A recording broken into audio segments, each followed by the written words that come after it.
So I'm having a really great month of August. I can't complain about my success, but I think that there's some things that I'm doing that's disappointing myself behind the scenes that maybe I can do even better. So I want to talk to you about that here on the other side. So without any further ado, let's go.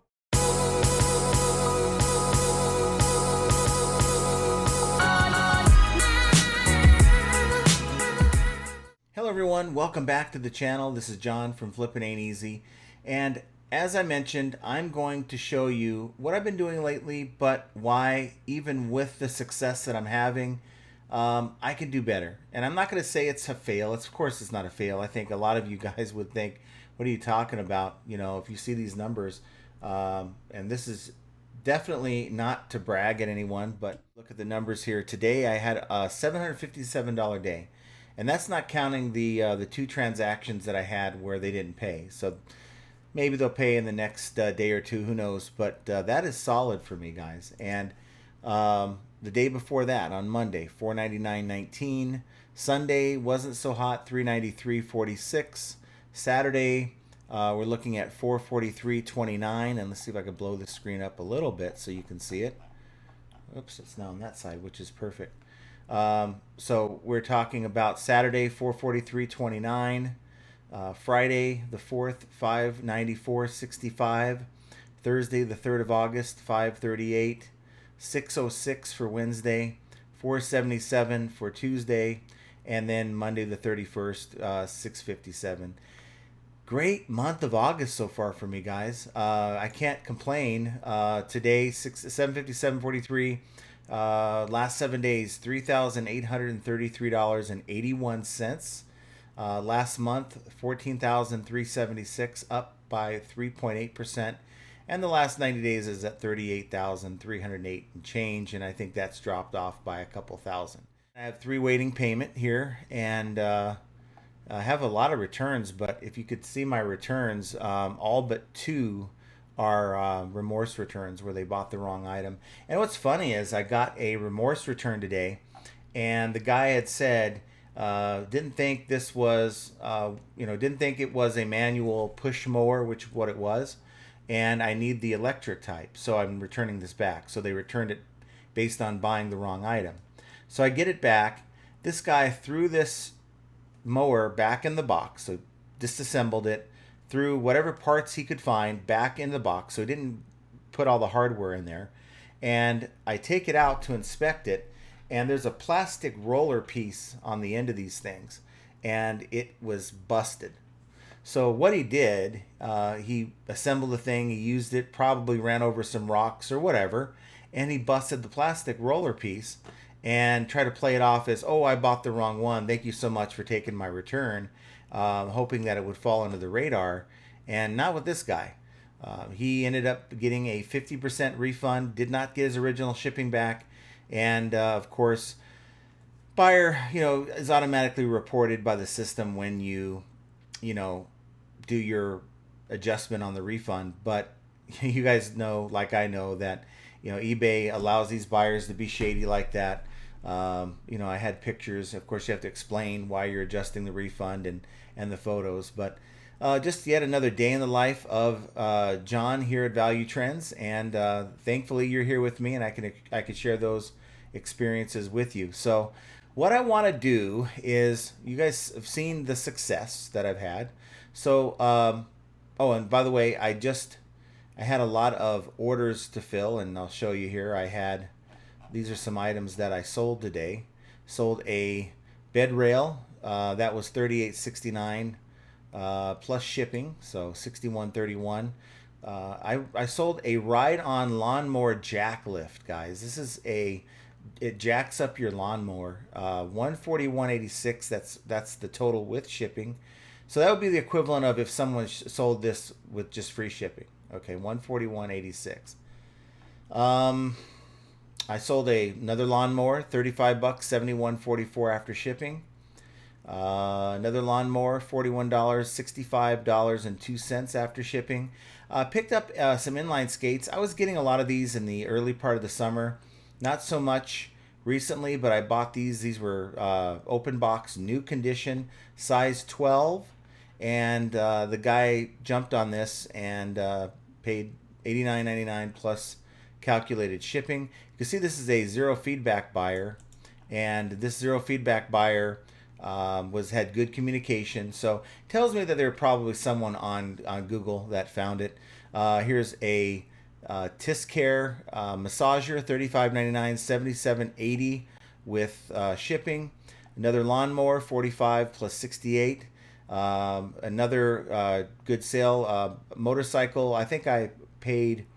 You see my cost of goods here, by the way. As we're rolling through this, I'll kind of go back. My cost of goods, $6.90. This is after taxes and all that stuff, right? Fees and taxes. $4.60, right on mower. $2.30 for this push mower, okay? $5.75 for this push mower. $14.95 for these skates. I kind of paid up from what I normally pay. I don't have the cost on these. This is one that's been sitting on my store for a while. This it's a foot massager machine. I probably spent anywhere between $5 and $10 on it. Okay, $35.99, $77.80. That's with shipping. Another mower, $2.30, $45, $68.66 with shipping. And then I spent a little under $7 for this. It's a full system. It's a motorcycle exhaust muffler pipe for Yamaha MT-07, whatever. I don't even know what that is. Anybody knows what type of bike that is? It's for a motorcycle. And $89.42, $50 is the actual buy cost, but $89.42. The good thing about this is I get some really good deals on FedEx labels. So they're paying FedEx, and they're probably, after taxes, they're probably paying about $30 for this label. I probably only pay about 20 something bucks for this label, so I'm making some money. Here's one that they sold just a few minutes ago, and they have not paid yet. This is one of the ones that haven't paid. And $68.18 I paid. It's a multifunction stereo, 3-speed turntable, has everything built in, and we're talking $4.60 is what I paid. So that's kind of how I do it. This is a very, very good day, and because I'm going to take a little break tomorrow in the morning, of course I don't take days off, take a break in the morning, I'm going to go in, play a little round of golf. This is kind of my reward to myself. When things are going well, I go out and I'll play a little round of golf. Wednesday to tomorrow, when you're watching this, or if you're watching this after Wednesday, it's already passed. But the weather is sort of what dictates what day I choose to play, because I don't want to play out in 115-degree weather. It's going to be a little over 100 degrees, and I'm thinking that's probably going to be one of my opportunities. If it gets hot again, then of course I'll just continue to wait. But it's good to get outside, because there's days that I really don't step outside. I mean, other than my backyard. Today I made a tri-tip on the smoker, and I was in the backyard for a hot minute doing that. But that ain't the same as actually getting out and doing something. So you got to have something to look forward to in this business. So I want to show you what I currently have for sale, though. So let's go to my listings. And I have this thing blown up because I wanted you to see it, but there's really no need for that just yet. And let me try to find a happy place here. So this is my store, guys, and here's the fear. And I know that I've talked about this before. I'm shrinking. My store is shrinking, and based on the videos that I put out, you might think that I would think that that's a good thing. But if you consider that, I'd say somewhere around March, or actually February, when I took a lot of this stuff off of my store, I had like close to 800 items in this store at one point. And I used InkFrog. It's a tool you can pay by the month. I think it was like $39.99, where I integrated both of my stores into the same InkFrog account, and I was able to end items that I didn't want to sell on this account, the lower ASP items, right, and put it on my secondary account. That was the goal, and it left me with about 300 listings. Now, over the last, say, 5 or 6 months, I've been having a tug of war with eBay to try to keep it over 250, but I got to tell you, I lost another 10 items today in sales. Not lost, but the number fell another 10 items down to 203. And, in my opinion, I don't think it's the end of the world. It's just a number in my mind, a happy comfort zone that I would like to be in, over 200, maybe less than 300.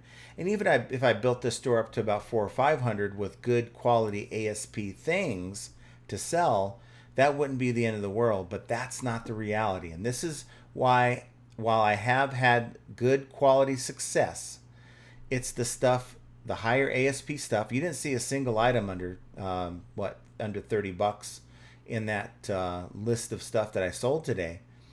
And there's a reason for it. The stuff that I've been listing recently is what's been selling for me. It's certainly my bread and butter. And I will get a sale here and there that's $10 here, $15 there.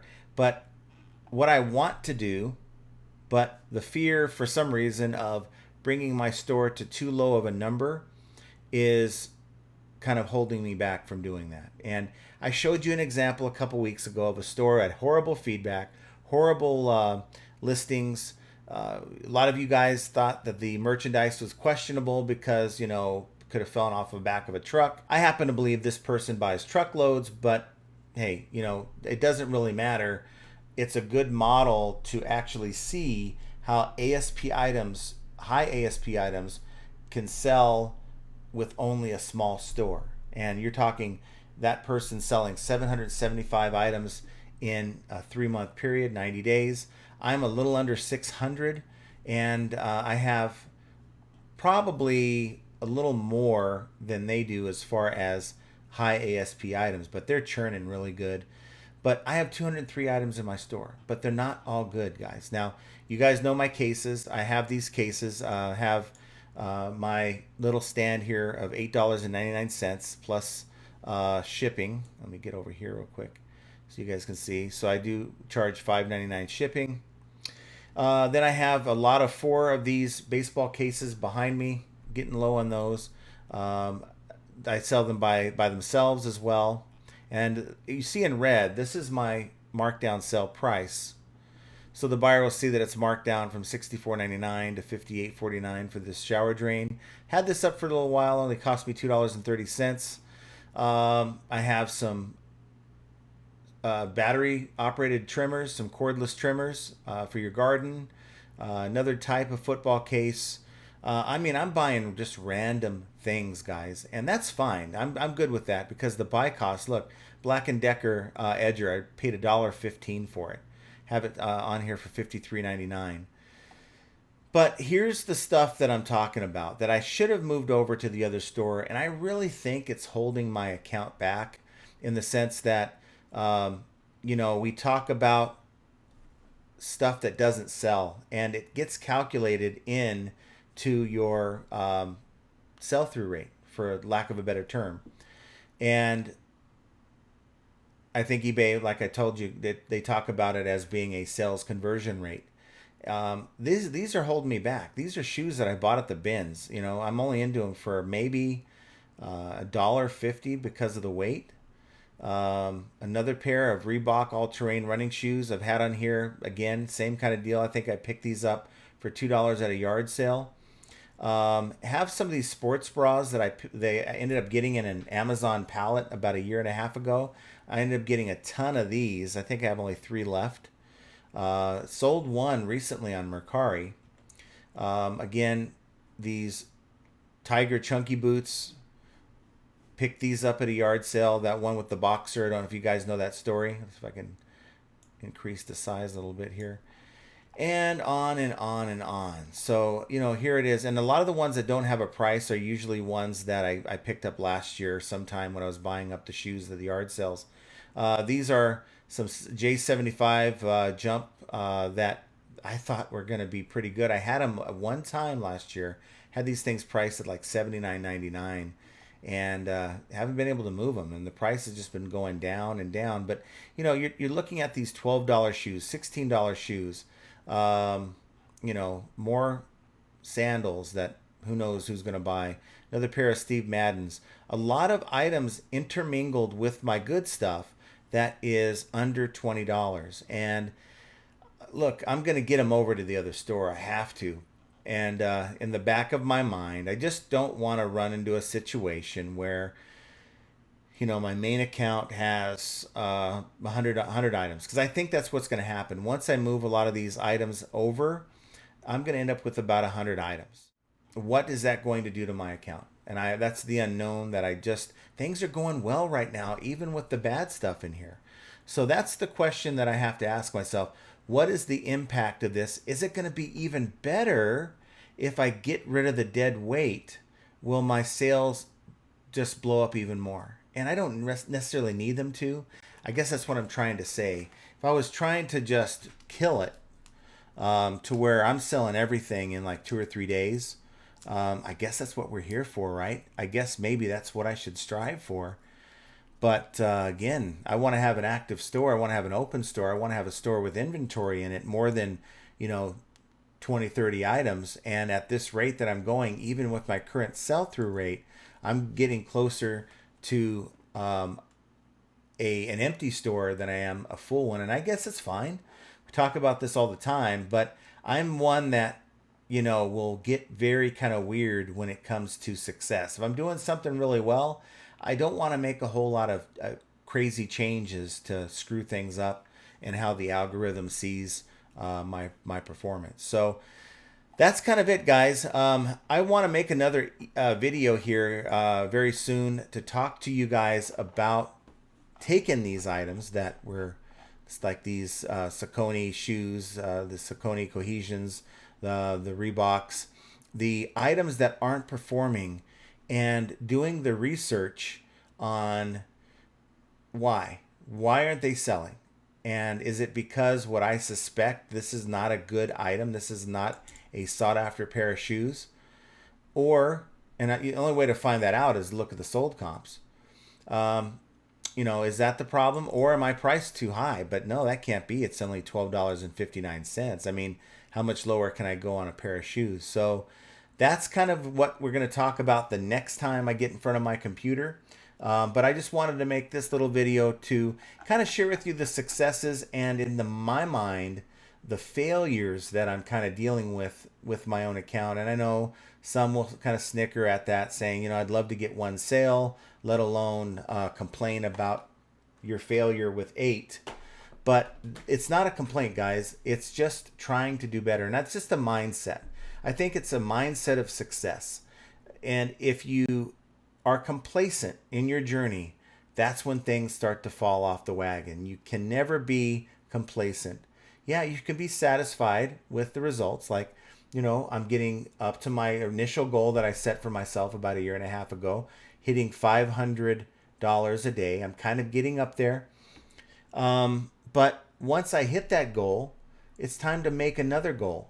Okay, it's not time to say, let's just get in cruise control, because that's getting comfortable. And when you get comfortable, that's when you start to fail and fall off a little bit. I don't want to be having this discussion next year saying, I was doing so well in 2023 and now I'm down to $300 a day. And that's exactly what can happen when you don't continuously create goals for yourselves, and that's attainable. So want to know what you guys think down below, but just know that getting better, improving upon what some might say is success, well, that's yet another example of how in this business, flipping ain't easy. And I want you to have an excellent rest of your day, and we will talk to you very soon. Oh, by the way, check out one of these videos before you go. See you soon.